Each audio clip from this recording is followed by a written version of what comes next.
There was nobody there.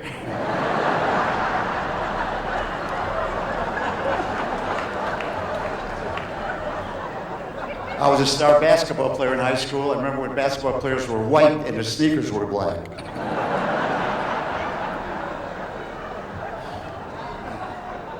Those days, what memories. Time flies when you're alive, you know. I was young, I was athletic. God, no problems, no physical problems. Now, forget about it.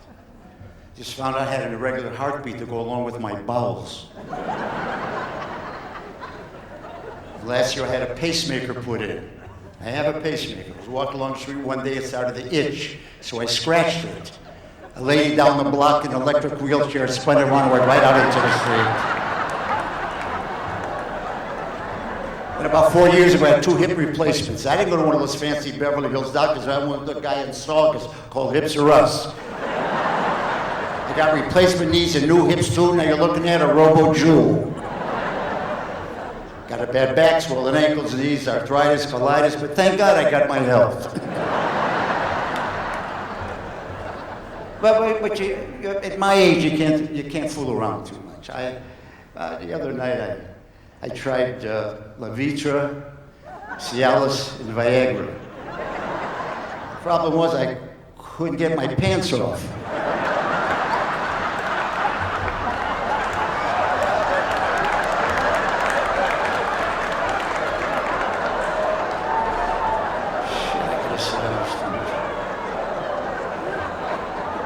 But you know, it's getting old sucks. It really is. You know, now when I pee in Morse code. Sometimes I feel so old when I fart, dust comes out. I just went for a colonoscopy, and my wife was wrong. My head wasn't up there.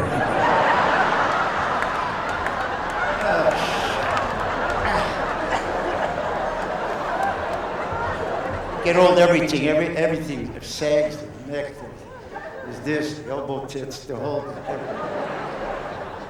Sometimes I reach into my pockets to scratch my nipples. You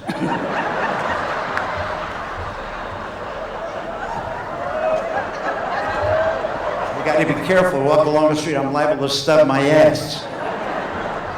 But I got some good news. I'm just going to be the centerfold of Art magazine.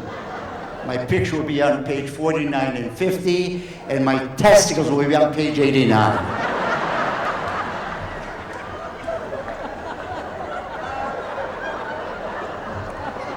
But you get older, what is there to look forward to?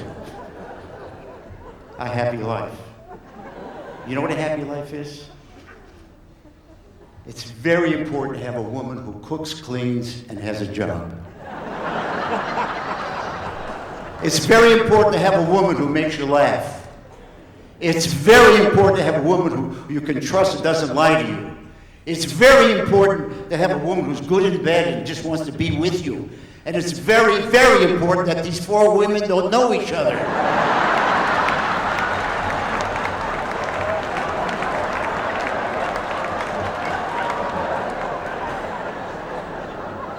And it's very important to have a little spirituality in your life. In fact, my wife now, just converted into Judaism. And she went to the rabbi for 5 months every week. And then after 5 months, the rabbis, in the water, they baptized her. She came home, the first words out of her mouth were jewelry.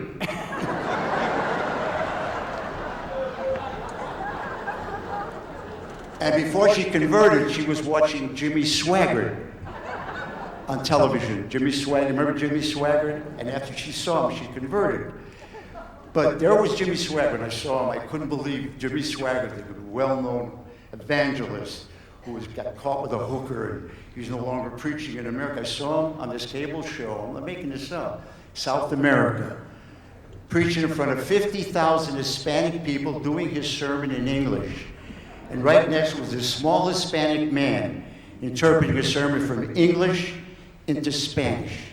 And wherever Swaggart would pace, small Hispanic man would follow him. I walk side by side with the Lord. Caliente sobre the side by side with caliente sobre the macaca. We should look up and show our love to the Lord. I've got to notice it with the Jesus, the same love as we show our wives. I put up and out like, I was going to preach you people. I preach you people because we have nothing. Nothing. We are lower than nothing. We are like bugs in the floor. And I wasn't always spiritual. I was once a drug addict and an alcoholic. Is it drug? Everyone ever climbed to the top of the mountain, I found my ends I've been looking for all my life. So I climbed to the top of this mountain. I saw thousands of acres of desolate land. And I was coming down there and I was told it was Jimmy Swaggart Land Development Company. I came that mountain all by myself. So let there be me. And there was Barack Obama. Let there be woman. And there was Sarah Palin. Let there be a place where the poor people find food, clothing, and shelter. And there was Kmart. Let there be a place where people can go and get gas cheap. Yo se pagaron que se me Taco Bell.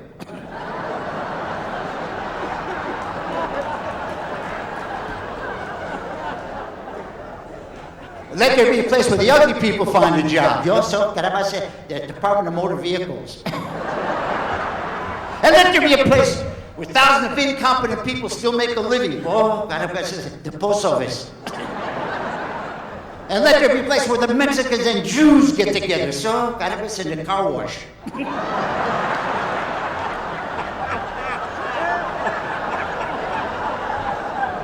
And let there be a place. Let there be a place, if I can remember the next joke.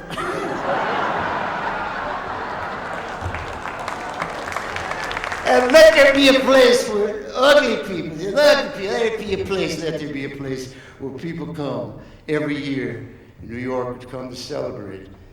And there was Fran and Lou. God bless you.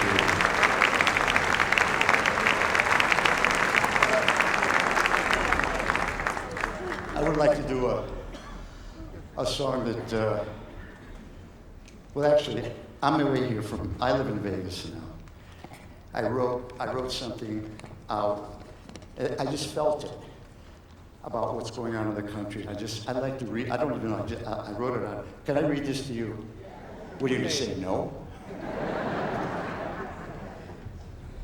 There comes a point in life when you realize who matters, who never did, who won't anymore, and who always will. So don't worry about the people from the past.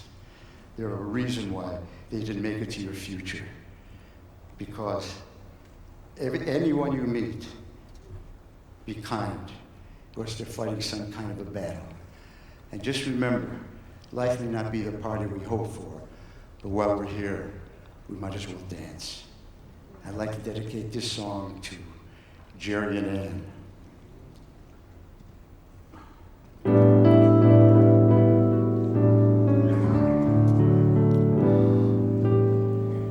When I'm young again, I'll treasure every minute and not complain about the rain. I'll be so damn happy that I'm standing in it.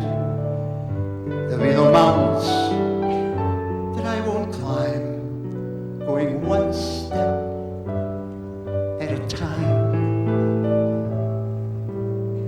I won't ever ask, does anybody love me? I'll always know the answer.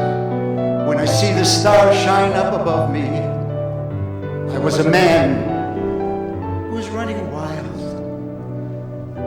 Now I am a child. All my life I stood up on the stage. I played the broken-hearted clown. For once, I'd like to be the hero before they ring the curtain down. When I'm young again, there'll be no more sorrow. I'll walk away from yesterday and fall in love like there's no tomorrow. And when I find what I'm after, my heart will never touch the ground. I'm gonna soar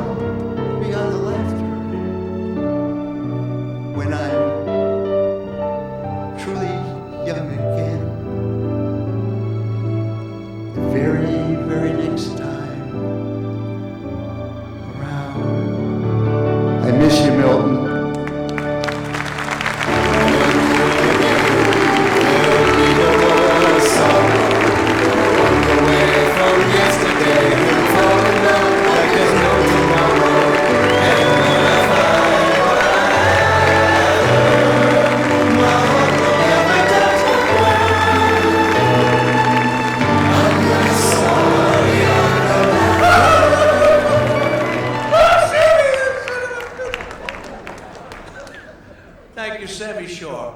That was wonderful.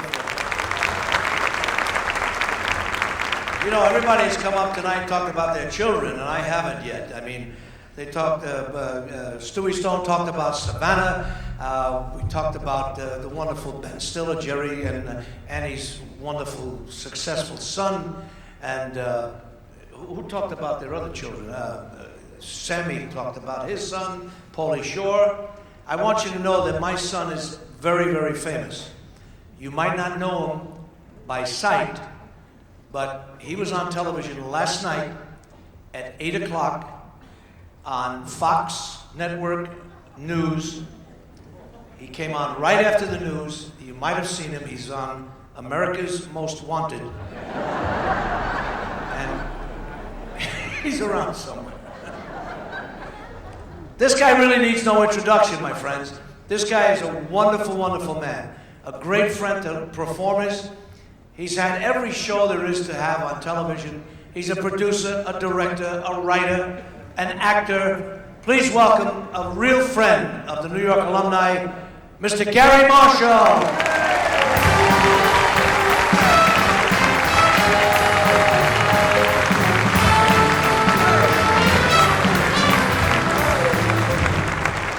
Hello, I came to play ball. Remember, we used to play slap ball.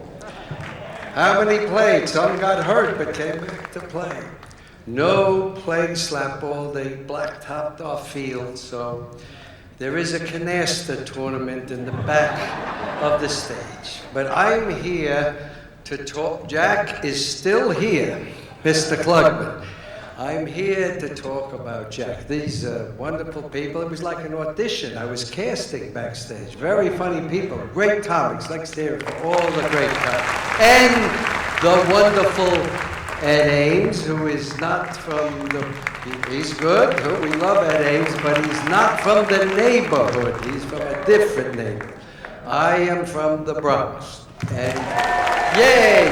We should say once before it goes, they could probably hear us in New York, Yankee Stadium, goodbye. 1, 2, 3. Yankee Stadium, goodbye.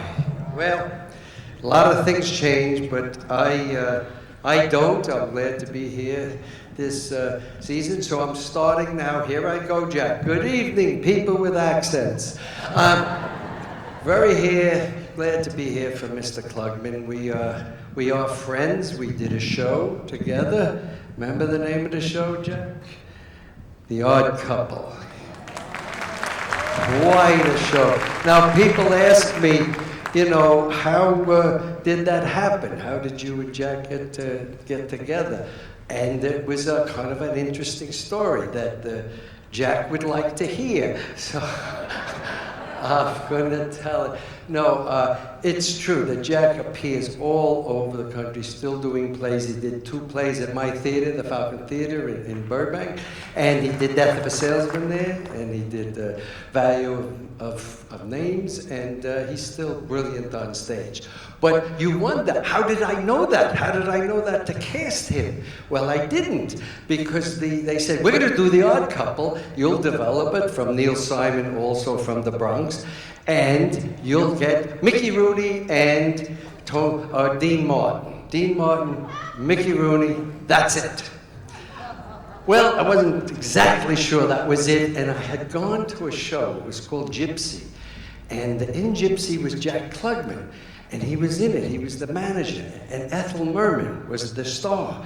And she came out and she sang. Now, Ethel had a special rule. When she sang, the other actors had to look towards her, right at her. That was her rule. And Jack would look right at her. But when Ethel sang, she spritzed a little bit. And Jack would sit there and not flinch. He'd go, hey, Rose! He would yell at the whole thing. He sat there. Then later, he did like 3 steps, and that was it. And he half sang a song. He kind of talked him. That was it.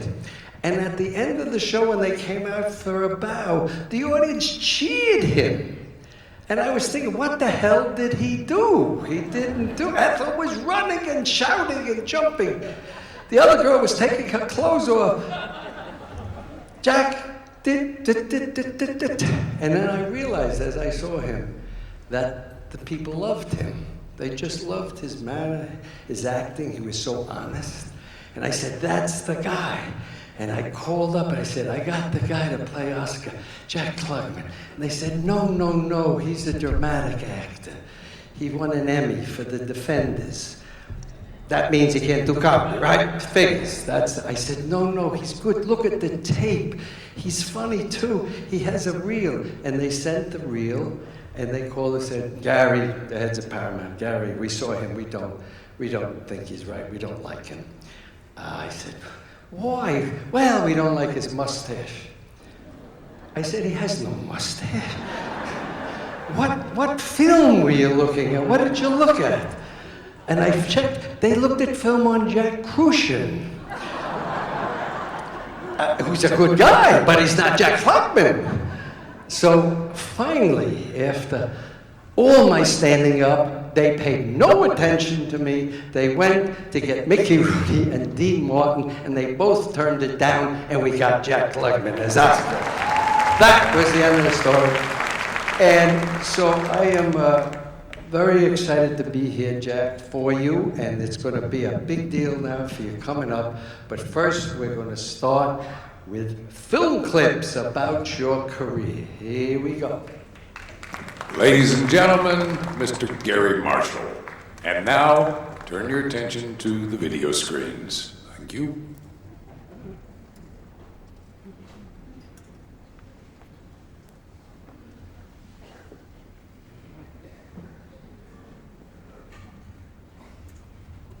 Oh, well, I'm terribly sorry about my manners. I don't like what happened to Robbie Parker. Don't you care? She was your patient.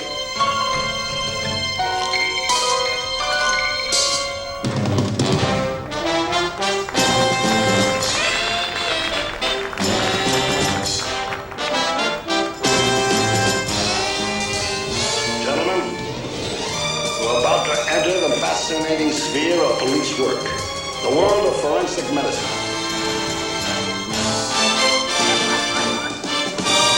See what I mean? You see that? The right English, the right draw, perfect position, right? What do I get?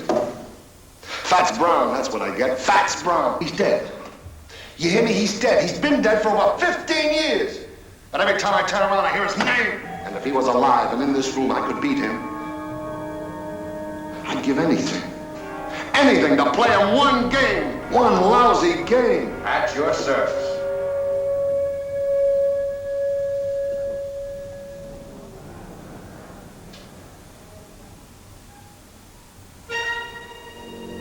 Jesse Cardiff, Pool Shack.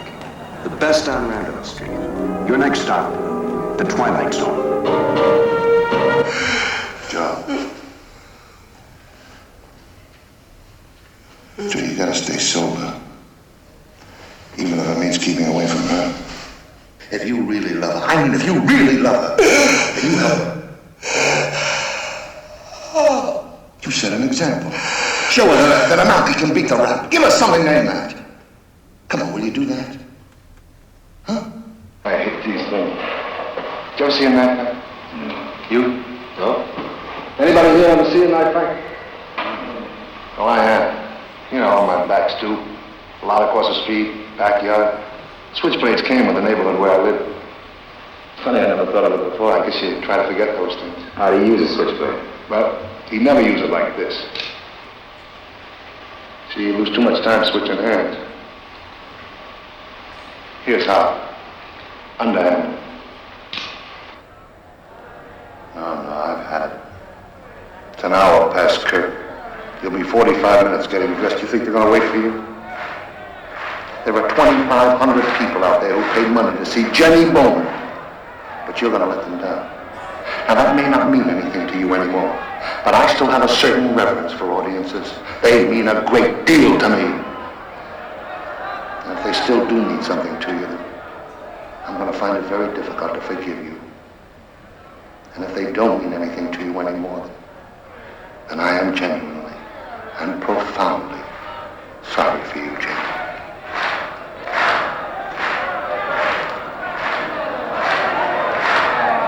Oscar, how could you?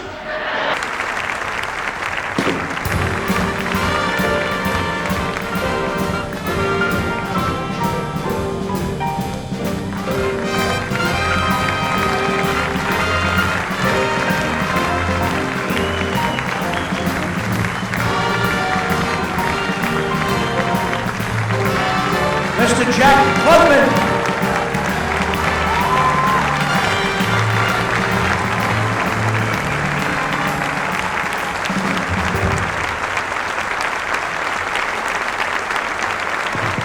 Can you put some of the house up, please, for a moment?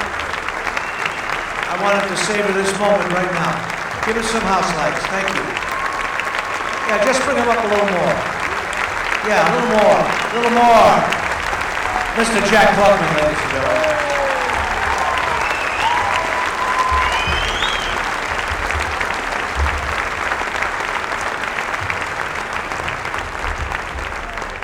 Jack, at this time, we'd like to present to you two of your friends, two wonderful people. The first guy wants to make a deal, and the other one is a beautiful, lovely, gorgeous actress and performer. Please welcome to the stage Mr. Monty Hall and Connie Stevens. Former honoree. Hi, everybody. I'll get on this side. Besides his great body of work, I didn't ever have the pleasure of really working with Jack. We were on a stage a couple of times, but I have to tell you that I don't think I've ever met anybody that I loved as much, loved to be in his company, and I'm so glad that we are friends. I really am, and I'm honored to be here for you, Jack. Thank you. You know, in my lengthy career, I did over 7,000 television shows, but the two that I enjoyed the most is when I appeared as a guest star on The Odd Couple, working with Tony Randall and Jack Klugman. What a delight that was. But at one time, when I was under contract to ABC, I did a bunch of late night shows, and one of the shows I did was a story on gambling called Gamblers Anonymous, you may recall. And now, when I was going to do the show Gamblers Anonymous, I decided I would call two of my friends who I knew had been addicted by that particular disease. So I called Jack Klugman and Walter Matthau. And Walter Matthau said, I'll be there. Then I called Jack, and Jack said, wait a minute. I don't gamble anymore, I don't want to be associated with gambling anymore, and I'll bet you $50 Matthau doesn't show up. Now, Jack, I'm going to induct you as an honorary New Yorker, and what I need now is where's that wonderful wand that I'm going to cast over his body? I have to hit him with a wand. I think it's a stick ball. You know, we don't have a wand, so we have one of those stick ball sticks, you know. May I have it, please? Thank you. Thank you, Sal. Thank you very much. Here's your wand. Yeah. Now, would you hold this for me? I would love to, but why are we all back here? Well, I don't know because they... Come on. Move up here so everybody can see you. This is crazy. Yep. Ready? Where you running? Okay, right here. Okay. We got the star up here. There you go. Now, Jack Klugman, you shall repeat after me the oath that I'm going to administer to you. I'm Monty Hall, and I approve of this message. Jack, you will repeat after me. I hereby, well, you don't have to read the whole thing, just nod your head. Hereby acknowledge and recognize the outstanding history and vitality of the people of New York. Do you acknowledge that? Yes. Beautifully read. I recall many wonderful memories of having lived and having worked in New York. Yes. Don't pad your part, you know. I promise to wear proudly the mantle as a son of the great city of New York. Yes. And now, with the power invested in me by Mayor Bloomberg, who wants a third term, I will take the stick and we will adopt you, Jack Klugman, as a loving son of the city of New York. And I do it by doing this, and watch your head. You are now a loving son of the city of New York. Congratulations and mazel tov.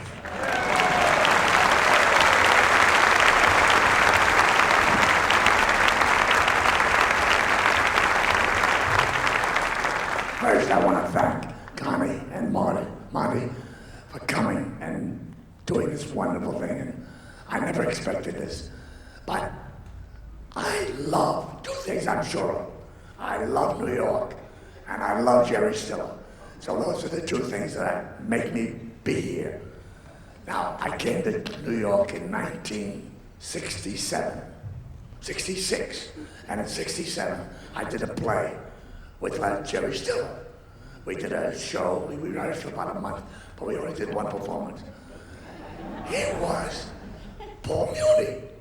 He was so good, so heavy, so direct. I thought, wow, this guy is really terrific. Then a couple of years later, I hear that he and Annie were doing a comedy act. I said, well, it's got to be the wrong Jerry Stiller. It can't be this guy. Well, they were funny, and they were funny. And it was Jerry Stiller. And it shows you, if you're going to be an actor, you got to learn to cut the lamb, you got to learn to cut beef, you got to learn to cut everything. And he's just very versatile. And that's why I'm here. And when I first came, I lived at 113th Street. I lived with Charlie Bronson. We had one room, $7 a week. And Charlie came in, and first of all, he became my trainer. And he was one, I taught him how to read, he taught me how to get my physical skills. And he got me my first job. He got me my first job in Mr. Roberts on the road with Henry Fonda. My first job was with Henry Fonda. And I played the second lead. I understudied the doc. And I got to play it with him for 6 weeks. The best actor I've ever known. Not one of the best, but the best actor I've ever known. And so, how could I not love New York? It's been the first for me for everything. I came there in 1966, and I left in 1973. No, 46. 46 I came there. 46. Yeah, no, and 46, and I left in 73. And I love New York. That's it.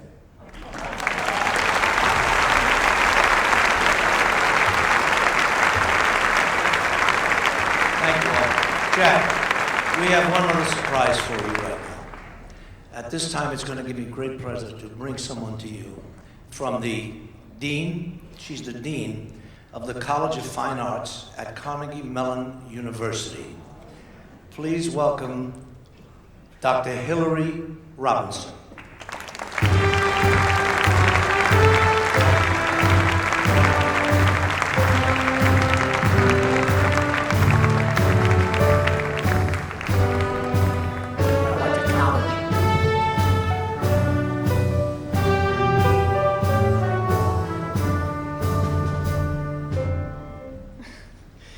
Good evening. As was said, my name is Hillary Robinson, and it is my honor to serve as the Dean of the College of Fine Arts at Carnegie Mellon University in Pittsburgh. Carnegie Mellon was founded in 1900 as Carnegie Institute of Technology, Carnegie Tech, by Andrew Carnegie, and we're very proud of our Scottish heritage and celebrate it in any number of ways, and I'll get back to that later. In 1911, the School of Drama was founded and is in fact the oldest school of drama in the country. Many distinguished alumni have emerged from the School of Drama, and I'm sure you'll recognize many of their names and be able to add to this list. People like Bud Yorkin, Gary Smith, Holly Hunter, Ted Danson, John Wells, Stephen Bochco, and Jack Klugman.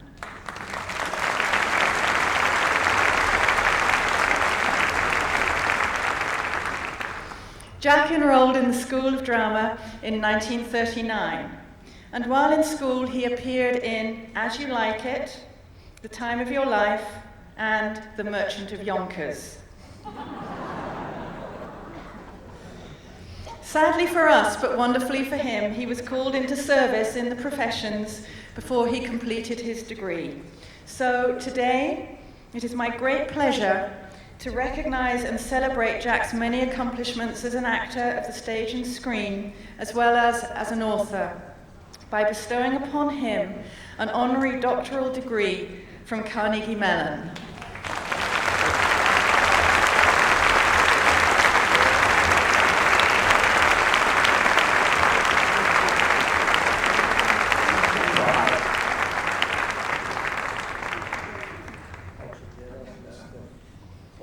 He has to put a robe on for Ladies this. and gentlemen, the robe ceremony. Here we go. You hold this, I'll hold the robe. Here we go. Like that. There you go. You want to put your arm in here. This is a very big thing for the man who grabs it. It doesn't have to zip and we'll wait.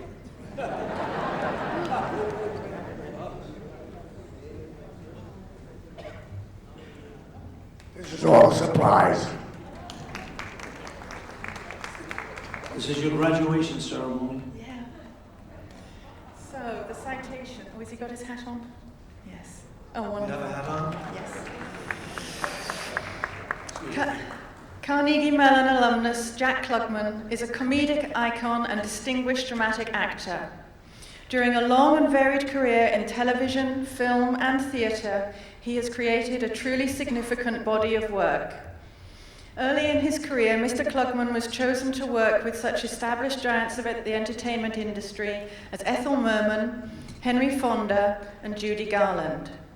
Throughout his career, Mr. Klugman achieved many professional awards, including a star on the Hollywood Walk of Fame, 3 Emmy Awards, and a Golden Globe. He is acclaimed for his work in Broadway's Gypsy and in the films Goodbye Columbus and 12 Angry Men, among others. On television, he is beloved for his Oscar Madison role opposite Tony Randall in The Odd Couple and for breaking new ground in Quincy. The Carnegie Mellon community is very proud of Mr. Klugman and today celebrates his distinguished achievements by awarding him an honorary Doctor of Fine Arts degree.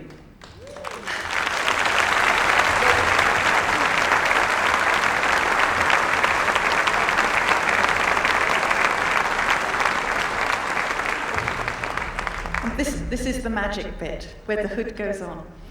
By virtue of the authority granted by the Board of Trustees, I hereby bestow this honorary degree upon Jack Klugman, with all the rights, honors, privileges, and responsibilities pertaining thereto.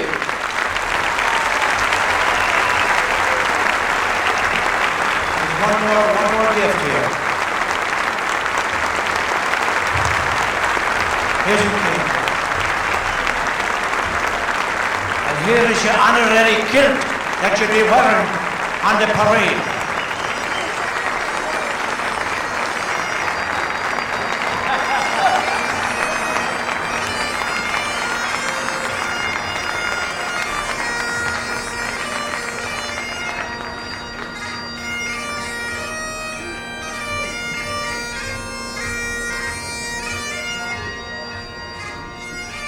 Mr. Jack Klugman, ladies and gentlemen.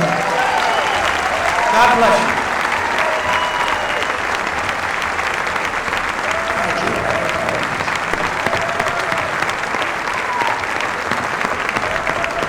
Oh, wait, she's got something. Hold it. She has something else to give you. Oh, I'd like to see that. Hey, you want to hold my kilt? Dr. Klugman.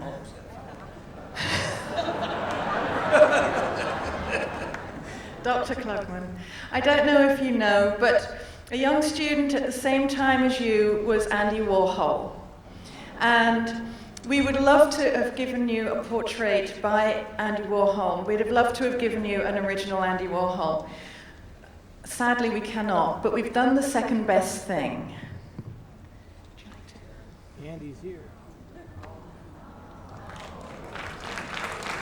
I don't know if you can see that on the picture. It's an Andy Warhol portrait faux of Dr. Klugman.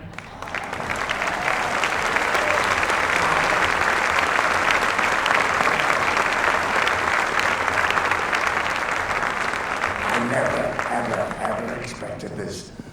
And I want to thank everybody that came and everybody that's here on stage.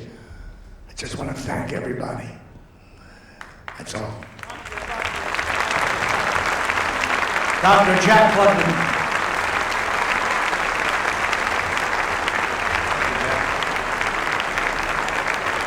Thank you all. Thank you. Doctor, thank you very much.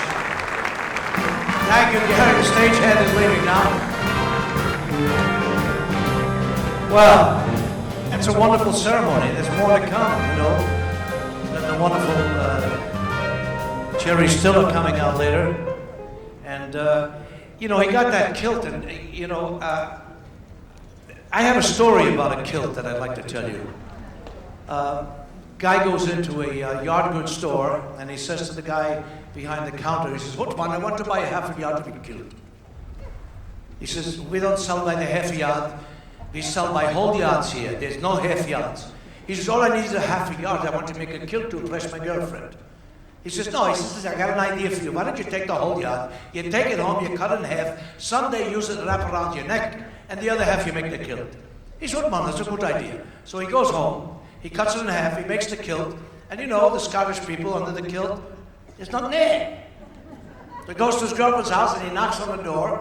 As she opens the door, he's so proud, he takes a deep breath and the kilt falls to his knees.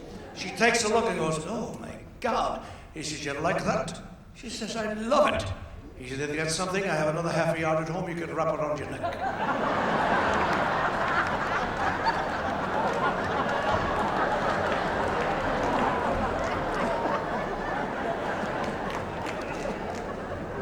So this guy meets a girl in a restaurant, and she decides that she wants to take him and show him the apartment.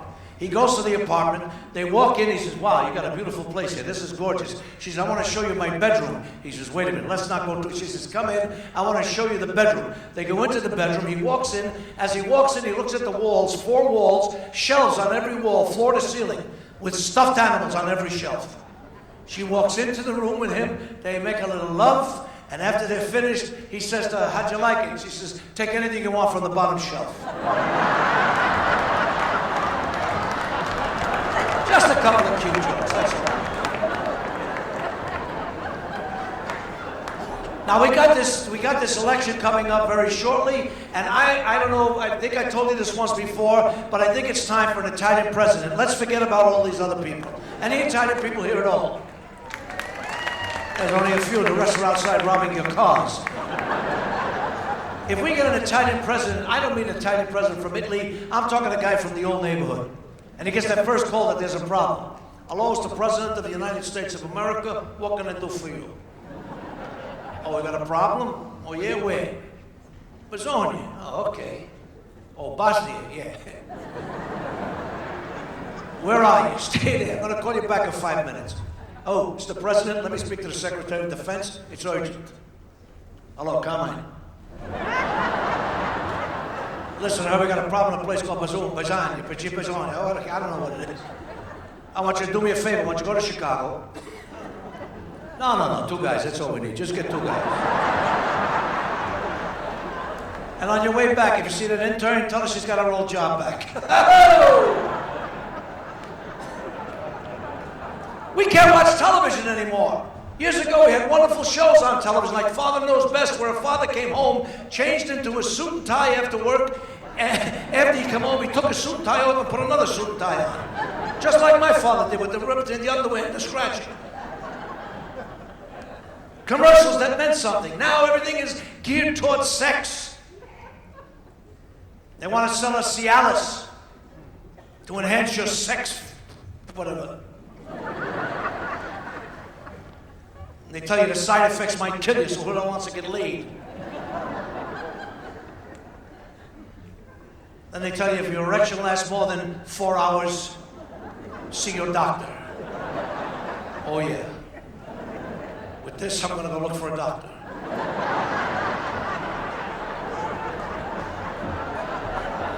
I tried it, I tried everything. When I was done, I had 3 hours and 59 minutes left.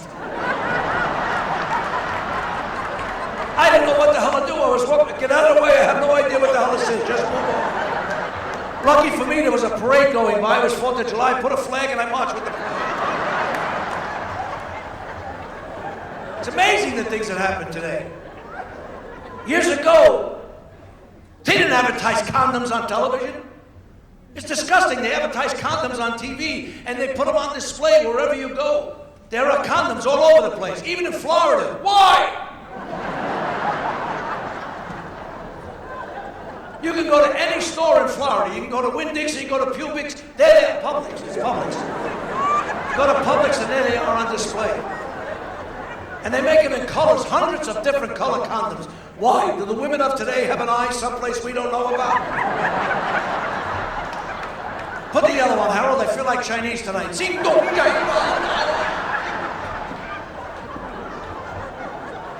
And what I'm going to tell you now is the truth. They also make them out of lamb's intestines. This is the God's honest truth.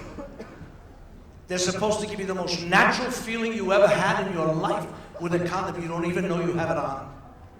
I have one on now. I've got it on for about 3 weeks now. I have no idea. But they're made out of lamb's intestines, really. So I bought this. I said to my wife, Roseanne, you want to try these? She went, nah. So we didn't use it. I'm going to leave here, go back to New York, then I go back to Florida. Florida, the most exciting place in the world to live. You get up at 7 o'clock in the morning and that's it. You're up for the day. Hey, honey, we're up. Again? What do you want to do today, sweetheart? Let's sit over here. It's exciting. The first day I moved into my house, this thing from Jurassic Park jumped on my screen. I have no idea what the hell it was. It just stuck there. It had a tongue, the neck looked like the tongue was coming out. What do you call those things? Salamander, right? My wife thought it was a calamari. A squid. She took him in the house, chopped it up, mixed it with the linguine. I ate it. You know what's good about it, though? Because if I lean against a tree, I change colors, so if company's coming over, I eat it fast, and they don't think I'm home. No. But I found myself doing coupons now in Florida. I cut coupons out of Yankee Trader, the Jewish Journal, all those papers that they have down there in Florida. So I wanted to see if they worked. I took all my family to Denny's. Cut all the coupons up, went to Denny's. We ate like we were never going to eat again. The woman came over. She gave us the check. I took all their coupons. I went to the counter, put all the coupons down. They gave me $4.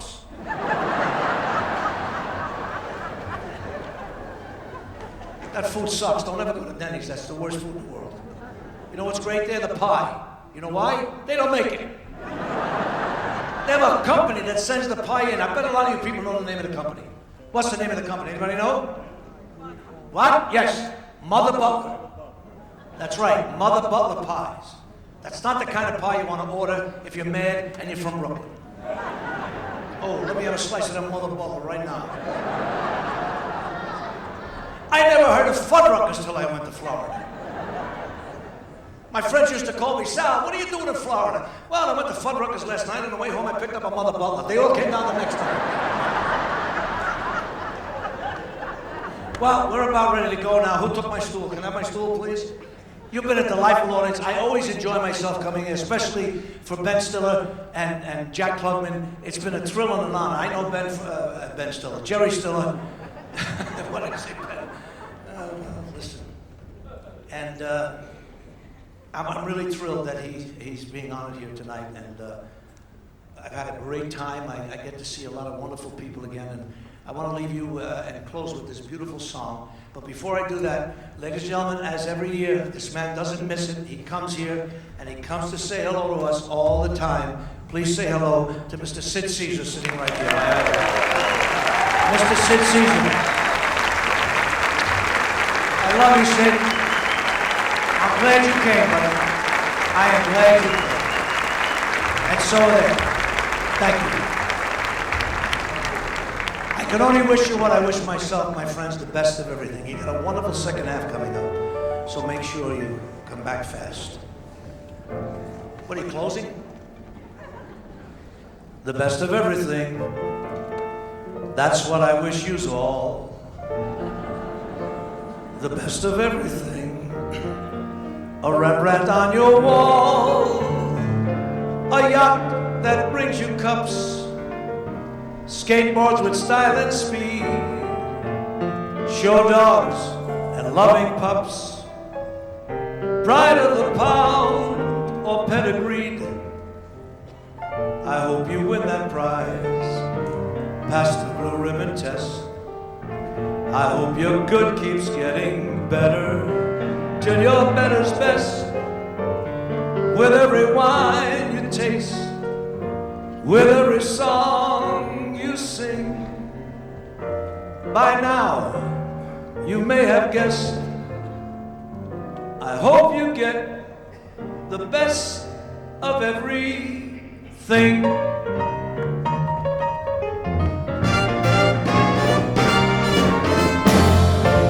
The best of everything, that's what I wish you all. The best of everything, a Rembrandt on your wall, a yacht that wins you cups, skateboards with style and speed, show dogs and loving pups, pride of the pound or pedigree. I hope you win that prize, pass the blue ribbon test. I hope your good keeps getting better till your better's best. With every wine you taste, with every song you sing, by now you may have guessed, I hope you get the best of everything. I hope you win that prize, pass the ribbon test. I hope your good keeps getting better till your better's best. With every wine you taste, with every song you sing, by now you may have guessed, I hope you get the best of everything.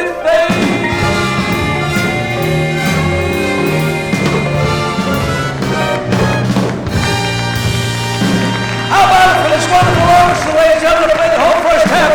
Come back in the second half, it's going to be great. We love you, bye-bye, good night.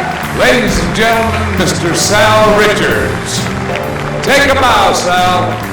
Thank you very much, thank you. Nice round of applause, Mr. Sal Richards. And now, we have the end of Act 1. There'll be about a 15 or 20-minute intermission, and then we'll start Act 2, and leave your food outside, they've asked me to tell you. Thank you, see you in a few minutes.